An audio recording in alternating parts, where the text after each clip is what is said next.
نحمدہ و نصلی علی رسولہ الکریم اما بعد فاعوذ باللہ من الشیطان الرجیم بسم اللہ الرحمن الرحیم۔ معزز ناظرین السلام علیکم ورحمۃ اللہ وبرکاتہ۔ میں ہوں میاں محمد اکرم آپ کی خدمت میں حاضر۔ ناظرین، میں نے تقریباً 20 سال سعودی عرب میں ایک ایجوکیشن انسٹیٹیوٹ میں ایز اے ٹیچر میں نے کام کیا۔ تو 20 سال گزرنے کے بعد میں نے فیصلہ کیا کہ اب مجھے پاکستان چلے جانا چاہیے۔ تو جب میں نے 20 سال کے جو میرے بینیفٹس بنتے تھے، حقوق بنتے تھے، اس حوالے سے میں نے اپنے انسٹیٹیوٹ سے رابطہ کیا، ایڈمنسٹریشن سے۔ تو جو انہوں نے مجھے بینیفٹس بنائے وہ میرے بینیفٹس کم لگ رہے تھے مجھے، کیونکہ لیبر کوڈ کے کچھ قوانین ان سے میری شناسائی تھی، مجھے سمجھ بوجھ تھی۔ تو میں نے ان سے یہ کہا کہ یہ میرے بینیفٹس تو آپ کم بتا رہے ہیں، بینیفٹس تو میرے زیادہ بنتے۔ مختصر یہ کہ میں لیبر کوڈ چلا گیا، اور جس دن میں لیبر کوڈ گیا ہوں تو وہاں جا کے اس ماحول میں مجھے احساس یہ ہونے لگا کہ کہیں آج چھٹی تو نہیں ہے، کیونکہ رش نام کی وہاں پہ کوئی چیز نہیں تھی۔ میں نے ایک سعودی شہری ملے، ان سے میں نے پوچھا کہ حضرت یہاں پہ لوگ نظر نہیں آ رہے؟ تو انہوں نے فرمایا کہ نہیں بالکل ادارہ کھلا ہے، آپ چلے جائیں اس طرف، اور وہاں پہ لوگ بیٹھے ہیں۔ میں گیا تو وہاں کا ماحول بڑا عجیب سا ماحول تھا کہ وہاں سارے کے سارے لوگ ویل سیٹڈ تھے، وہاں پہ سیٹوں کا بڑا بہترین انتظام، پانی کا انتظام، چائے وائے کا انتظام، ہر بندہ جا کے بیٹھ جاتا تھا۔ یقین جانیے میرا بھی اپنا ایک نمبر آ گیا، اس نمبر پہ مجھے کال ہو گئی، میں چلا گیا، یہاں تک کہ پیپر پہ میں نے کوئی ایک اپلیکیشن بھی مجھے لکھنے کی زحمت نہ ہوئی۔ انہوں نے میرا مدعا سنا اور فوری جو ہمارا انسٹیٹیوٹ تھا اس کے نام انہوں نے سمن نکال کے بھیج دیا۔ جب سمن نکال کے بھیج دیا تو جیسے ہی سمن وہاں پہ پہنچا تو ظاہری بات انسٹیٹیوٹ میں تو ایک طوفان کھڑا ہو گیا، اور جو انسٹیٹیوٹ کے جو مالک تھے انہوں نے بڑی کوشش کی کہ ہماری لیبر کوڈ میں جو ہماری ریپیوٹ ہے وہ ڈیمیج نہ ہو۔ تو انہوں نے کہا کہ آپ ایسے کریں، ہم مل بیٹھ کے کچھ کر لیتے ہیں، لیکن جس حساب سے وہ میری بینیفٹس کا حساب کرنا چاہ رہے تھے اس حساب سے پھر بھی میرے بینیفٹس کم تھے، لہذا میں نہ مانا۔ اور تقریباً 2-3 مہینے کیس چلتا رہا۔ اس کیس کے دوران انہوں نے پابندی لگا دی کہ جب تک اس بندے سے آپ کے کیس کا ڈیسیژن ہو نہیں جاتا اس وقت تک آپ کا نام ECL میں ڈال دیا جاتا ہے کہ آپ ملک سے باہر نہیں جا سکتے، اپنے کوئی گورنمنٹ کے جو ڈاکومنٹ ہیں،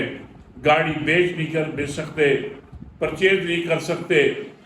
اپنا کوئی گورنمنٹ ڈاکومنٹ آپ نہیں بنوا سکتے، پہلے شرط ہے کہ آپ اس آدمی کے حوالے سے جب تک لیبر کوڈ فیصلہ نہیں کر دیتی۔ تو ناظرین تقریباً 2-3 مہینوں کے بعد کورٹ نے میرے حق میں فیصلہ دے دیا، بلکہ اس سماعت کے دوران مجھے وہیں کے لوگ جو تھے، جو قاضی صاحبان تھے، ان کے جو اسسٹنٹ ہوتے تھے، وہ مجھے بڑی محبت اور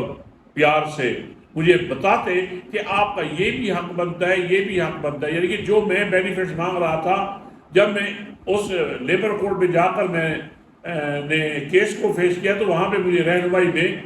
وہ بینیفٹس بھی مجھے مل بھی گئے اور پتہ بھی چل گیا جن کے بارے میں مجھے پتہ بھی نہیں تھا۔ 2-3 مہینوں کے بعد الحمدللہ ڈیسیژن میرے حق میں ہو گیا، مجھے پورے کے پورے بینیفٹس، بلکہ اتنا تو میں سوچ ہی نہیں سکتا تھا، وہ بینیفٹس مجھے مل گئے۔ پھر اس کے بعد مجھے انہوں نے جو قاضی صاحبان تھے ان میں سے ایک نے، جن کے بعد میری آخری سماعت چل رہی تھی، جنہوں نے ڈیسیژن دیا تھا، اس کے بعد انہوں نے یہی اپنے اسسٹنٹ سے کہہ دیا کہ آپ ذرا ان کو سمجھا دیں کہ اب آپ ایک اور کیس سبمٹ کریں انسٹیٹیوٹ کے خلاف کہ اس کی وجہ سے آپ کو ٹیز کیا گیا،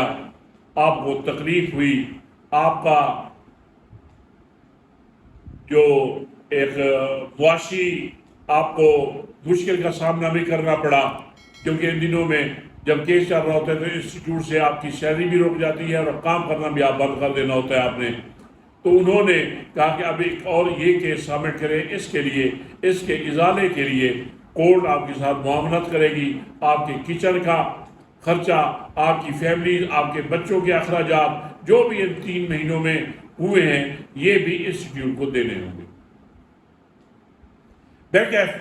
میں نے کہا کہ نہیں، بس کیونکہ جو انسٹیٹیوٹ کے مالک تھے ان کے ساتھ میرا اچھا تعلق بھی تھا، تو میں نے کہا نہیں بس ٹھیک ہے، جو میرے نصیب کے مجھے مل گئے، اب میں نے مزید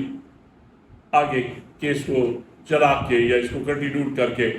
میرا ٹائم ویسٹ ہوگا، میں نے بس اب پاکستان جانے کا فیصلہ کر لیے، میں نے پاکستان جانا۔ پھر اس کے بعد میں نے آپ سے یہ گزارش کی تھی کہ جو انسٹیٹیوٹ کے مالک تھے، اب تو وہ فوت ہو گئے، سننے میں یہ ہے، اللہ ان کو غریق رحمت کرے، میں نے ان کو الوداعی فون کیا۔ میں نے کہا کہ حضرت میری وجہ سے آپ کو تکلیف بھی ہوئی، لیکن میں چونکہ حق پہ تھا، مجبوری تھی، میں نے کورٹ کا سہارا لیا، تو اس کے لیے میں آپ سے معذرت چاہتا ہوں۔ تو آگے سے انہوں نے کیا جواب دیا؟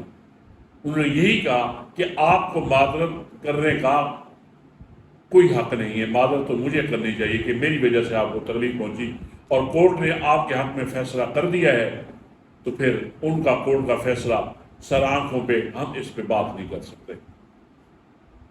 ناظرین، یہ اپنی کارگزاری سنانے کا مقصد یہ تھا کہ عمر عطا بندیال صاحب نے ابھی حال ہی میں نیب کے قوانین کو کل عدم قرار دیتے ہوئے ایک بڑا، میرے خیال میں میڈیا پہ بھی شور اٹھا ہوا ہے کہ انہوں نے بڑا مارکا سر کیا ہے،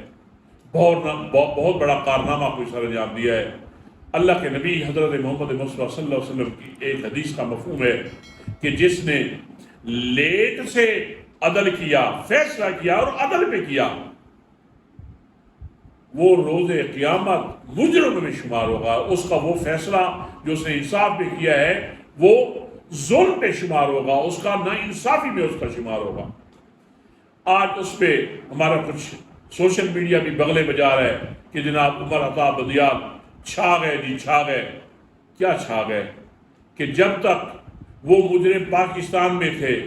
اس اللہ کے بندے نے فیصلہ روکے رکھا، جب وہ مقصود چپڑاسی، پاپڑ والے، فالودے والے، وہ جب تک زندہ تھے اس وقت تک یہ فیصلے نہ ہو سکے۔ جب وہ بھی اس دنیا سے چلے گئے، ڈاکٹر رضوان جیسا بندہ جو ان کے رمضان شوگر مل کے کیس کو انویسٹیگیٹ کر رہا تھا، اس کو بھی منظر سے غائب کر دیا گیا، اور جب تک یہ موجود تھے پاکستان میں، یہ شریف برادری جتنی بھی ہے، تو اس وقت تک حضرت چپ رہے۔ جب سارے کے سارے ملک چھوڑ کر باہر چلے گئے